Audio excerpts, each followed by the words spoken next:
Hello student, मैं राहुल शर्मा आप सभी का स्वागत करता हूं। हम यहाँ से अपनी सेकंड यूनिट में आज वाष्पोत्सर्जन वाला टॉपिक पढ़े। देखिए, हमेशा क्या होता है कि जैसे आपके यूनिट वाइज क्वेश्चन पूछे जाते हैं, तो यूनिट वाइज क्वेश्चन पूछे जाते हैं तो अधिकतर जो मैक्सिमम नंबर की है वो आपकी सेकंड यूनिट है, 9 नंबर की सेकंड यूनिट। तो यदि अपन सेकंड यूनिट की बात करें तो सेकंड यूनिट में इस वाले टॉपिक में बहुत कम सवाल पूछे गए हैं और इस बार सबसे ज्यादा जो चांस है आने के वो इस टॉपिक के हैं। अब देखिए, वाष्पो उत्सर्जन। वाष्प का मतलब होता है वही जल और वही उत्सर्जन का मतलब होता है निकास। उत्सर्जन का मतलब क्या होगा? निकालना। तो मैं यहां से यदि क्या करूं, वाष्पोत्सर्जन की परिभाषा दूं तो कैसे दूंगा? वाष्पोत्सर्जन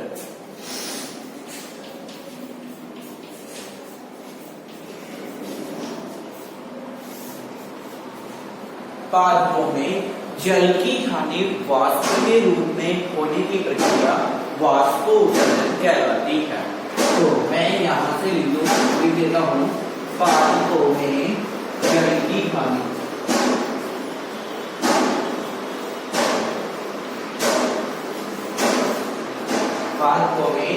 जल की हानि वाष्प के रूप में होने की प्रक्रिया वाष्प के रूप में होने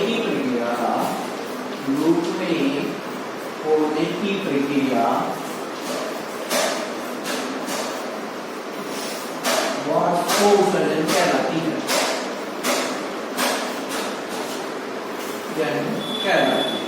अब देखिए, वाष्पोत्सर्जन के बारे में अपन यहाँ डिस्कस करते हैं।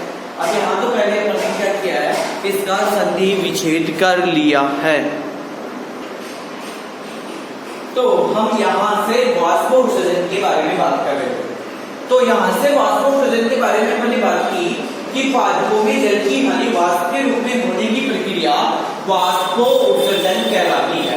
वाष्प यहाँ जल और उत्सर्जन मतलब निकलना। अब क्या होगा, आप सभी को तो ये पता है कि जैसे क्या होता है कि एक पादप होता है, वो पादप क्या होगा कि यहाँ से जड़ों से पानी का अवशोषण करता है और पानी का अवशोषण करके यहाँ से जो जाइलम होंगे वो क्या करेगा, ऊपर पत्तियों तक पादप में जल और खनिज लवणों का परिवहन करता है। आप सभी ने पिछली कक्षा में देखा होगा, जाइलम का कार्य है कि जाइलम क्या करता है कि जड़ों से जल और खनिज लवणों का अवशोषण करके पादप के विभिन्न भागों तक पहुंचाता है। तो ये जल निकल कहां से रहा है उसके बारे में अपन यहाँ बात करते हैं। तो क्या होता है कि पादप में छोटे छोटे छिद्र होते हैं जिन्हें अपन अलग अलग नामों से जानते हैं।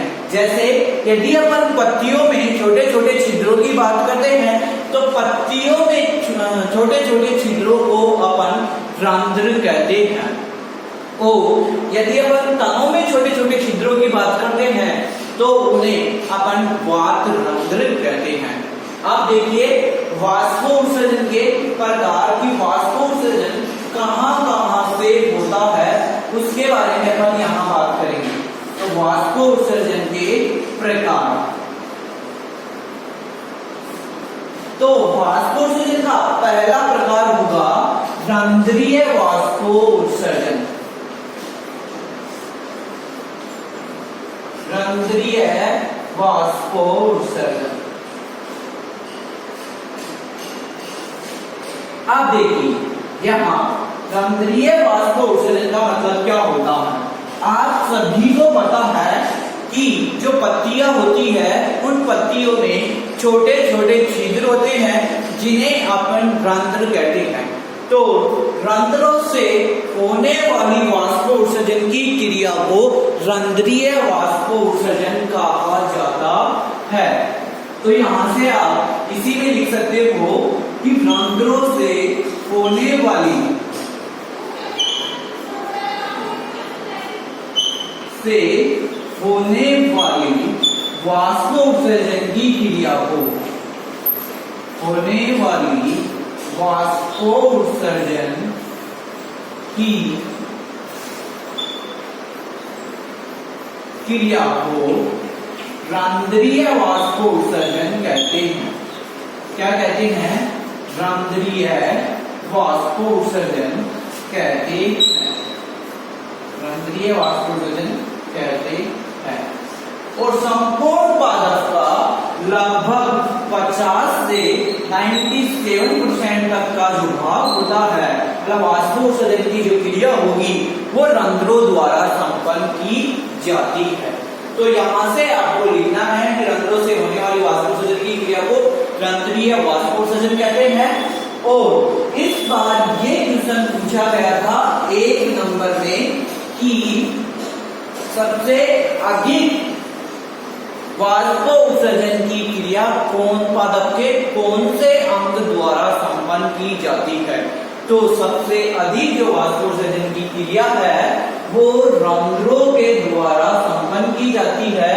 पूरे पादप का 50 से 97% जो रंध्र वाष्पोत्सर्जन की क्रिया होती है वो रंध्रों द्वारा संपन्न की जाती है।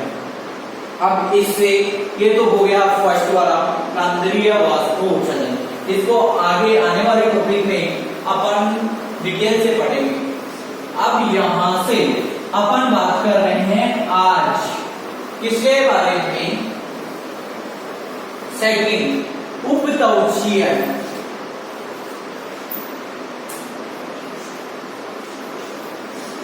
उपत्वचीय वाष्पोत्सर्जन के बारे में अपन यहां डिस्कस कर रहे हैं आज। तो देखिए, उपत्वचीय आप सभी को कोशिकाओं के बारे में या जो पत्तियां होती है या जो जड़ें होती है उन जड़ों के ऊपर क्या होता है कि ऊपर की साइड में कोशिकाएं पाई जाती है। उन कोशिकाओं के समूह को अपन उपत्वचा कहते हैं। जैसे आपने सभी ने वहां पिछली क्लास में पढ़ा होगा कि जैसे अपन ने तने के अनुप्रस्थ काट का डायग्राम देखा था, तो तने की अनुप्रस्थ काट के मूल के अनुप्रस्थ काट का डायग्राम देखा था, तो उसमें ऊपर वाले भाग को अपन ने एपिडर्मिस कहा था, उपत्वचा कहा था। तो ये क्या है? उपत्वचीय वाष्पोत्सर्जन।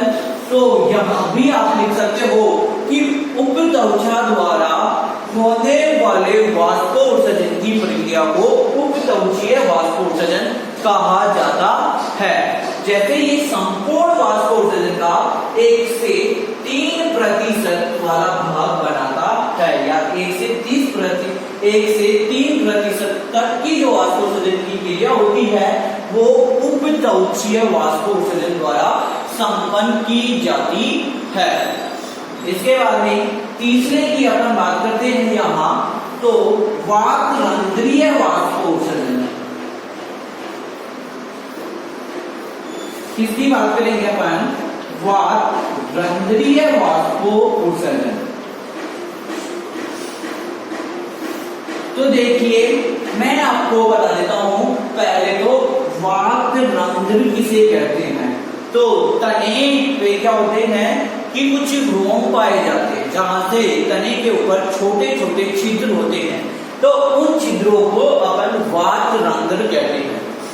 जो फल होते हैं उन फलों के ऊपर भी जो मतलब पटलिका होती है, ठीक है, ऊपर वाला भाग जो प्राथमिक कोशिका भित्ति से ऊपर वाला जो मध्य पटलिका होती है, उस मध्य पटलिका के ऊपर भी छोटे छोटे छिद्र पाए जाते हैं। उन छिद्रों को भी अपन वात रंध्र कहते हैं। तो वात रंध्र द्वारा होने वाली वाष्पोत्सर्जन की क्रिया को वात रंध्रीय वाष्पोत्सर्जन कहते हैं। तो यहां से आपको कुछ भी नहीं करना है, बस ये आपको इतना सा याद रखना है, रंध्रों द्वारा होने वाली वाष्पोत्सर्जन की क्रिया को रंध्रीय वाष्पोत्सर्जन कहते हैं, और उपत्वचा द्वारा होने वाली वाष्पोत्सर्जन की क्रिया को उपत्वचीय वाष्पोत्सर्जन कहते हैं। और वात रंध्रों से होने वाली वाष्पोत्सर्जन की क्रिया को वात रंध्रीय वाष्पोत्सर्जन के नाम से जाना जाता है। और आपको क्या करना है, इन तीनों के ये याद रखना है कि कितना % वाष्पोत्सर्जन की क्रिया संपन्न की जाती है। तो रंध्र से 95 से 97% तक, 1 से 3% तक, और इसका रिमेनिंग का 0.1% जो होता है, इतना सा भाग जो होता है वो वाष्पोत्सर्जन की क्रिया संपन्न की जाती है। तो अपन ने नाम देख लिया, वाष्पोत्सर्जन के प्रकार, सॉरी वाष्पोत्सर्जन की परिभाषा देख ली, वाष्पोत्सर्जन के प्रकार देख ली। अब अपन नेक्स्ट की ओर आते हैं।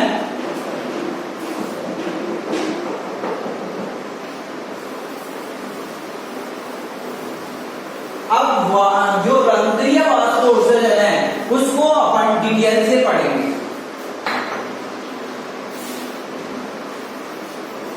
रंध्रीय वाष्पोत्सर्जन है उसको क्या करेंगे अपन, आप डिटेल से पढ़ेंगे। देखिए, एक तो आपके ये जो रंध्रीय वाष्पोत्सर्जन है इसका एक तो ये वाला टॉपिक सबसे मोस्ट है इस बार, और आगे के अपन आगे जैसे ही इसके आगे एक टॉपिक और पढ़ेंगे, रंध्रों की क्रियाविधि। ये दो ही सबसे मोस्ट टॉपिक है इस चैप्टर के अंदर, और इन दो टॉपिकों के अंदर ही पूरा चैप्टर फिनिश है। तो यहां से अपन रंध्रीय वाष्पोत्सर्जन की बात करते हैं। तो मैंने अभी बताया कि पत्तियों में छोटे छोटे छिद्र पाए जाते हैं जिन्हें रंध्र कहते हैं। रंध्र जो होते हैं ऊपर की साइड से उप त्वचा से घिरे हुए रहते हैं, मतलब ऊपर जो होता है इनकी परत होती है उस परत को उप त्वचा कहते हैं। उसके नीचे जो मृदुतक कोशिकाएं पाई जाती है, मृदुतक कोशिकाओं का समूह पाया जाता है जो खंभ एवं स्पंजी मृदुतक में बटा हुआ होता है। कहाँ?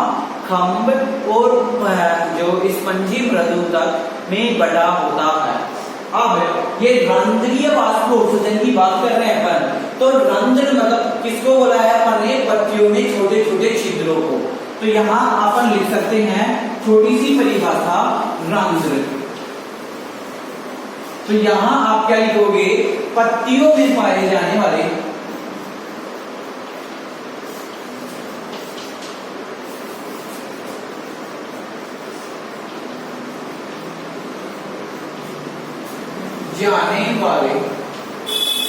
छिद्रों को,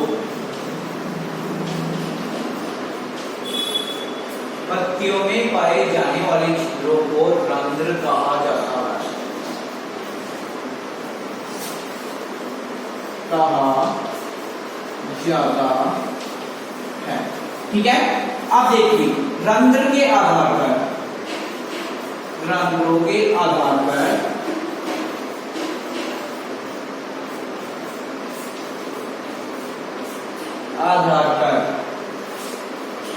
पत्तियां निम्न प्रकार की होती है।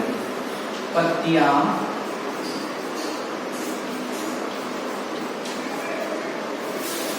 प्रकार की होती है। कौन कौन सी पत्तियां होगी? अब मैं बात करूंगा यहां अधोरंध्र,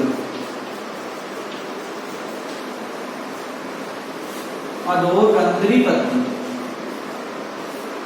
देखिए, इस प्रकार की जो पत्ती होती है, इस पत्ती में रंध्र जो होते हैं वो पत्ती की निचली सतह पर पाए जाते हैं। जैसे मैंने क्या कहा, ये एक पत्ती है, ठीक है, ये वाली एक पत्ती है, और इस पत्ती के बारे में मैंने ये बताया है आपको कि ये पत्ती की ऊपरी वाली सतह है, ये वाली तो, और इसके जो नीचे वाली जो सतह है उसको निचली सतह के नाम से जाना जाता है। तो यहाँ मैंने अधोरंध्री की बात की है, तो जितने भी जो रंध्र पाए जाएंगे वो पत्ती की निचली सतह पर पाए जाएंगे। कहाँ पाए जाएंगे? पत्ती की निचली सतह पर पाए जाएंगे। और इस प्रकार की जो पत्तियां होती है वो सभी द्विबीजपत्री पादपों में पाई जाती है। तो यहां से आपको सभी को लिखना है, इस प्रकार की पत्ती में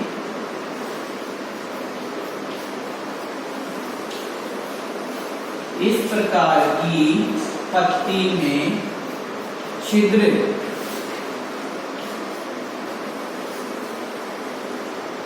पत्ती की पत्ती में रंध्र लिख लो, छिद्र लिखने की जरूरत नहीं है। रंध्र पत्ती की निचली सतह में पाए जाते हैं, निचली सतह पर पाए जाते हैं, पाए जाते हैं। जैसे करके लिख सकते हो आप द्विबीजपत्री, द्विबीजपत्री वाला, ठीक है। तो द्विबीजपत्री पादपों में इस प्रकार की जो है वो संरचना पाई जाती है। तो अभी किसकी उपस्थिति के आधार पर बात कर रहे हैं? रंध्रों की उपस्थिति के आधार पर अपन पत्तियों की संरचना की बात कर रहे हैं। तो पहली बात कर ली अपने अधोरंध्री, दूसरी होती है अधिरंध्री। ये तो अधो मतलब अधो का मतलब होता है निचली सतह, और दूसरी अब जो अपन बात करने जा रहे हैं वो है अधिरंध्री पत्तियां। तो यहां से अपन बी के बारे में बात करेंगे, अधिरंध्री पत्तियां। तो अधिरंध्री के बारे में यहां से इसका उल्टा होता है। क्या होता है? इसका उल्टा होता है। अधो का मतलब क्या था? नीचे। वहां भी अपन ने जब जल प्रागण के बारे में बात की थी तब मैंने आपको बताया था कि अधो जल प्रागण मतलब जहां प्रागण की क्रिया जल के अंदर होगी, और अधिजल प्रागण मतलब जल के प्रागण की क्रिया जल की सतह पर होगी, मतलब प्रागण की क्रिया जल की सतह पर होगी। तो अधिजल प्रागण तो हो गया, अधोजल प्रागण मतलब जल की नीचे की सतह पर।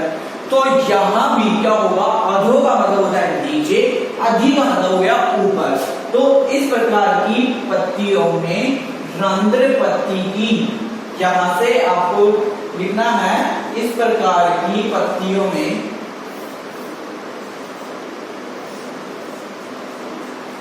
इस प्रकार की पत्तियों में रंध्र पत्ती की ऊपरी सतह पर पाए जाते हैं, रंध्र पत्ती की ऊपरी सतह पर पाए जाते हैं, पर पाए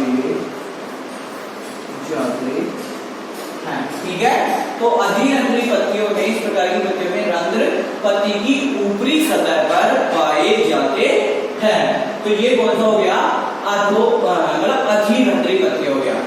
और ये है, जैसे अपन बात करेंगे इस वाले की, जैसे वाटर लिली,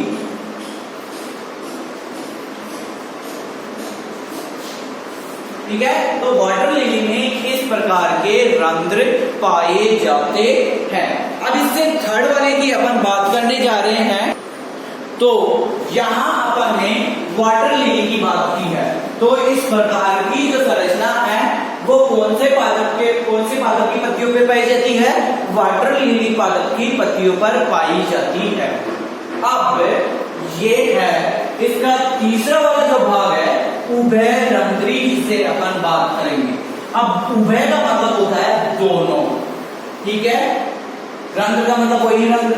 तो यहां अपन बात करेंगे कि जो पत्तियां होती है, इस प्रकार के उभयरंध्री होते हैं, पत्ती की दोनों सतह पर पाए जाएंगे। तो यहां से अपन बात करेंगे उभयरंध्रीय पत्तियां। तो वही क्या करना है आपको? इस प्रकार की पत्तियों में रंध्र पत्ती की, ये पूरी लाइन वैसे वैसे लिखनी है आपको, ठीक है। रंध्र पत्ती की दोनों सतह पर पाए जाते हैं, पत्ती की दोनों सतह पर पाए जाते हैं।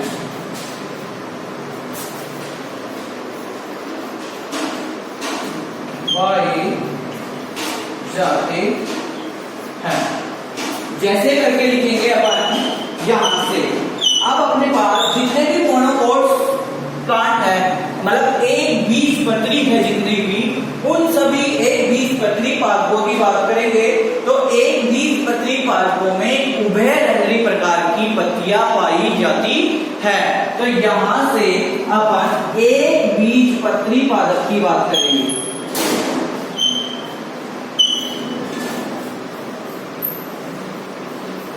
तो एक बीजपत्री जो पादप होता है उसमें उभयरंध्रीवर दोनों साइड में क्या पाई जाती है, पत्तियां पाई जाती है।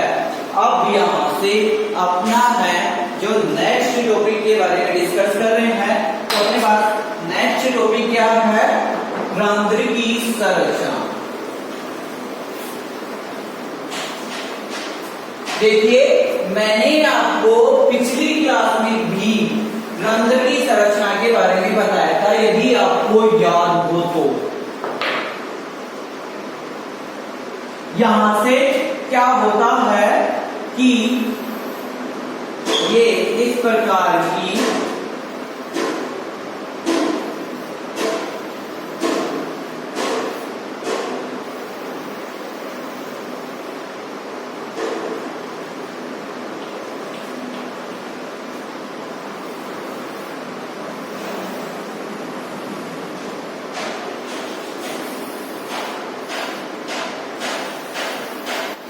इस प्रकार की रंध्र की एक संरचना पाई जाती है।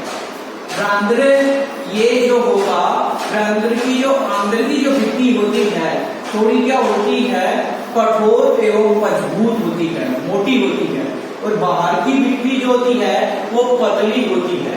तो ये है द्वार कोशिकाएं। ये जो बाहर की साइड की है इन कोशिकाओं को अपन सहायक कोशिका कहते हैं। ये जो डॉट डॉट लाइनें दिख रही है इनको अपन हरित लवक कहते हैं, और इसको अपन बीच वाले छिद्र को रंध्र छिद्र कहते हैं। तो एक ये रंध्र की संरचना होती है। इस रंध्र की संरचना में द्वार कोशिका, जो केले के आकृति की जो कोशिकाएं हैं, इन कोशिकाओं को द्वार कोशिका कहते हैं। द्वार कोशिकाओं की आंतरिक जो भित्ति होती है वो मोटी एवं मजबूत होती है, और जबकि बाहरी जो भित्ति होती है पतली एवं हल्की होती है। यहां से जो इसमें छोटे छोटे हरे रंग की संरचनाएं पाई जाती हैं जिन्हें हरितलवक कहते हैं, और द्वार कोशिकाओं के चारों तरफ उपत्वचा के नीचे इन द्वार कोशिकाओं के चारों तरफ द्वार कोशिकाओं को कंट्रोल करने के लिए एक अलग से कोशिकाएं पाई जाती है जिन्हें अपन सहायक कोशिकाएं कहते हैं। ये सहायक कोशिकाओं का प्रमुख कार्य की प्रक्रिया को नियंत्रित करना होता है। यहां से क्या होता है, अब देखिए दो जो टर्म्स है वो अपनी किताब में दिए गए हैं, एक स्पीड और एक होता है सलग। ये अपन क्या करते हैं, 5वें चैप्टर में पढ़ते हैं इसके बारे में, लेकिन अपन ने डायरेक्ट 7वां चैप्टर स्टार्ट कर दिया है, तो कोई बात नहीं, यहां से बता देते हैं। स्प्लिट का मतलब होता है फूला हुआ, टाइट, और सरल का मतलब होता है सिकुड़ा हुआ, सिमटा हुआ। ठीक है, तो क्या होगा कि जब ये कोशिकाएं यहाँ शुरुआत की अवस्था से सीमित रहती है, न्यूट्रल रहती है, ठीक है, शिथिल रहती है, चलन रहती है, लेकिन जैसे ही इसको प्रकाश की उपस्थिति मिलती है तो ये कोशिकाएं टाइट होना स्टार्ट कर देती है, और ये कोशिकाएं ऐसे खुलना स्टार्ट हो जाती है। तो ये कोशिकाएं इस तरीके से हो जाएगी, तो इसका मतलब है कि क्या हुआ कि द्वार कोशिकाएं अपने मूल नियमित स्थान पे आ गई और रंध्र छिद्र खुल गया है। और बाद में क्या होता है, जब सरल स्थिति में होती है तो मतलब न्यूट्रल हो जाती है, तो दोनों आपस में चिपक जाती है। तो चिपकने पे कहते हैं कि द्वार कोशिकाओं की वजह से रंध्र क्या हो गए, बंद हो गए, और इनको नियंत्रित करने का कार्य कौन करता है, सहायक कोशिका। तो इन्हीं कोशिकाओं से या इन्हीं छिद्रों से गैसों का क्या होता है, आदान प्रदान होता है, कि CO2 अंदर जाती है और O2 बाहर निकलती है, और साथ ही साथ जो जल वाष्प के रूप में निकलता है वो भी यहाँ रंध्र छिद्र के द्वारा ही वापस बाहर निकल पाता है। तो ये एक रंध्र की संरचना होगी। अगले वीडियो में अपन रंध्र की क्रिया विधि के बारे में पढ़ें। रंध्र की क्रिया विधि के बारे में 3 अपने विभिन्न प्रकार के सिद्धांत हैं, उन सिद्धांतों के बारे में डिस्कस करेंगे, फिर अपन इस चैप्टर को समाप्त करेंगे। तो आप सभी को क्या करना है, ये जो चैप्टर है सबसे इंपॉर्टेंट, इस सेकंड यूनिट का सबसे इंपॉर्टेंट चैप्टर है। तो आप सभी को इसको अच्छी तरीके से याद करना है, फिर आपको टेस्ट के लिए अनाउंस किया जाएगा। धन्यवाद।